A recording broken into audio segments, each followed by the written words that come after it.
talagang matuturing nating na pinakamahalagang kanta ng SB19 ang Mapa.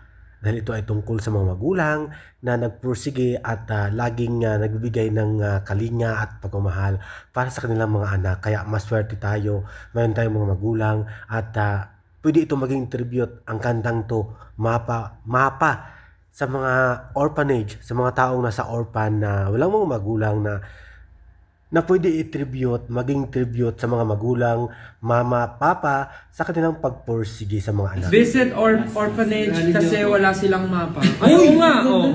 Maganda idea. Oh, or get something, ano? Oo nga, or tayo, for a day tayo magsilbing parents. As mapa. For a month? Mapa for a day. For a day lang sabi ko, grabe yung for a month. Paano yung career natin? After natin mag-give back, wala na tayong mag-give sa iba. Last na yun.